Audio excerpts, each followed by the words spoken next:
ಇನ್ನು ಎಲ್ಲೆಲ್ಲೂ ಗಣೇಶನ ಮೂರ್ತಿಗಳದ್ದೇ ಕಾರುಬಾರು. ಆದರೆ ಅದೊಂದು ಗಣೇಶನ ಪೆಂಡಾಲ್ನಲ್ಲಿ ದೇಶದ ಪ್ರಸಿದ್ಧ ಧಾರ್ಮಿಕ ತಾಣಗಳ ವೇದಿಕೆಯಲ್ಲಿ ನಿರ್ಮಾಣ ಆಗಿದೆ. ಇದ್ರ ಜೊತೆಗೆ ಅಲ್ಲಿನ ಗಣೇಶನು ಸಹ ಬಹಳ ಆಕರ್ಷಿತನಾಗಿದ್ದಾನೆ. ಎಲ್ಲಿ ಅನ್ನೋದನ್ನ ನೀವೇ ನೋಡಿ. ಗಣೇಶ ಪೆಂಡಾಲ್ನಲ್ಲಿ ಪ್ರಸಿದ್ಧ ದೇವಸ್ಥಾನಗಳ ಅನಾವರಣ, 22 ಅಡಿ ಎತ್ತರದ ಗಣೇಶ, ಧಾರ್ಮಿಕ ಸ್ಥಳಗಳ ಸಮಾಗಮ, ಗೌರಿಬಿದನೂರಿನಲ್ಲಿ ಗಮನ ಸೆಳೆತಾರೋ ಎತ್ತರದ ಗಣೇಶ.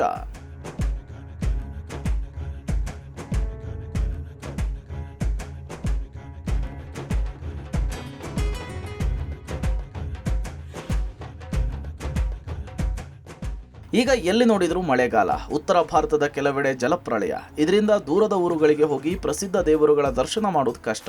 ಚಿಕ್ಕಬಳ್ಳಾಪುರ ಜಿಲ್ಲೆ ಗೌರಿಬಿದನೂರಿಗೆ ಬಂದರೆ ಸಾಕು, ಅಯೋಧ್ಯೆಯ ಶ್ರೀರಾಮ, ಧರ್ಮಸ್ಥಳದ ಮಂಜುನಾಥ, ಮೈಸೂರಿನ ಚಾಮುಂಡಿ, ಕೇದಾರನಾಥ, ಬದ್ರಿನಾಥ, ತಮಿಳುನಾಡಿನ ಶ್ರೀರಂಗನಾಥ, ತಿರುಪತಿಯ ಲಕ್ಷ್ಮೀ ವೆಂಕಟರಮಣ, ಮುರುಡೇಶ್ವರದ ದೇವಸ್ಥಾನಗಳನ್ನು ನೋಡಿ ಕಣ್ತುಂಬಿಕೊಳ್ಳಬಹುದು.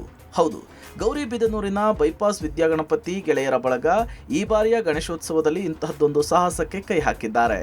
ಗಣೇಶನ ಪೆಂಡಾಲ್ನಲ್ಲಿ ದೇಶದ ವಿವಿಧ ಮಾದರಿಗಳ ದೇವಾಲಯಗಳನ್ನು ನಿರ್ಮಾಣ ಮಾಡಿ ಭಕ್ತರ ದರ್ಶನಕ್ಕೆ ಅವಕಾಶ ಕಲ್ಪಿಸಿಕೊಟ್ಟಿದ್ದಾರೆ. ಸೊ ಈ ವರ್ಷದ ವಿಶೇಷ ಏನಂತಂದರೆ 22ನೇ ವರ್ಷ ಮತ್ತು 22ನೇ ವರ್ಷಕ್ಕೆ 22 ಅಡಿ ಗಣೇಶನ ನಾವು ಸ್ಥಾಪನೆ ಮಾಡಿದ್ದೀವಿ. ಸೊ ಇನ್ನೂ ಒಂದು ವಿಶೇಷ ಅಂತಂದರೆ ಒಂದು ಏನು ಮಂಟಪ ಇದೆ ಇವತ್ತು ಇಲ್ಲಿ ಮಾಡಿದ್ದೀವಿ.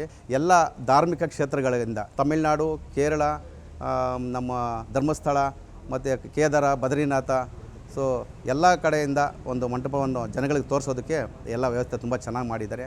ಇನ್ನು ಗೌರಿಬಿದನೂರಿನ ಬೈಪಾಸ್ ವಿದ್ಯಾಗಣಪತಿ ಗೆಳೆಯರ ಬಳಗ ಕಳೆದ 22 ವರ್ಷದಿಂದ ಗಣೇಶೋತ್ಸವವನ್ನು ಆಚರಣೆ ಮಾಡ್ತಿದೆ. ಈ ಬಾರಿ 22 ಅಡಿಗಳ ಎತ್ತರದ ವಿಶೇಷ ಗಣೇಶ ಪ್ರತಿಷ್ಠಾಪನೆ ಮಾಡಿದೆ. ಪಶ್ಚಿಮ ಬಂಗಾಳ ಮೂಲದ ಸಫಾನ್ ಹಾಗೂ ತಂಡ ಕಳೆದ 1.5 ತಿಂಗಳಿನಿಂದ ಗೌರಿಬಿದನೂರಿನಲ್ಲಿ ವಾಸವಿದ್ದು ಸ್ಥಳದಲ್ಲಿಯೇ ಗಣೇಶ ಪ್ರತಿಮೆಯನ್ನು ನಿರ್ಮಾಣ ಮಾಡಿದ್ದಾರೆ. ಈ ಬಾರಿಯ ಗಣೇಶನನ್ನು ನೋಡುವುದಕ್ಕೆ ಜನ ಮುಗಿಬಿದ್ದಿದ್ದಾರೆ. ಬೈಪಾಸ್ ಗಣೇಶ ಅಂತಲೇ ಫೇಮಸ್ ಆಗಿರೋ 22 ಅಡಿಗಳ ಪ್ರಣವ ರುದ್ರ ಗಣಪತಿಯನ್ನು ಇಲ್ಲಿ ಪ್ರತಿಷ್ಠಾಪಿಸಿದ್ದೀವಿ. ಪ್ರತಿ ವರ್ಷದಂತೆ ಈ ವರ್ಷವೂ 19 ದಿನಗಳ ಕಾಲ ಬಹಳ ವಿಜೃಂಭಣೆಯಿಂದ ಈ ಕಾರ್ಯಕ್ರಮ ನಡೆಸ್ಕೊಂಡು ಬರ್ತಾ ಇದ್ದೀವಿ. ಸತತ 22 ವರ್ಷಗಳ ಕಾಲದಿಂದ ಇದೇ ಥರ ನಡೆಸ್ಕೊಂಡು ಬಂದಿದ್ದೀವಿ. ಈ ಸರಿ ವಿಶೇಷ ಏನಂದರೆ ಕಲ್ಕತ್ತಾದಿಂದ ಒಂದು 10 ಜನ ತಂಡ ಬಂದು ಇಲ್ಲೇ ಗಣಪತಿಯ ಮೂರ್ತಿಯನ್ನು ಇಲ್ಲೇ ತಯಾರು ಮಾಡಿದ್ದಾರೆ. ಹಾಗೂ ನಾವು ಒಳಗಡೆ ಈ ಸಭಾ ಮಂಟಪದಲ್ಲಿ 9 ಗೋಪುರಗಳನ್ನು ಈ ಸರಿ ನಾವು ಇಲ್ಲಿ ಪ್ರತಿಷ್ಠಾಪಿಸಿದ್ದೀವಿ.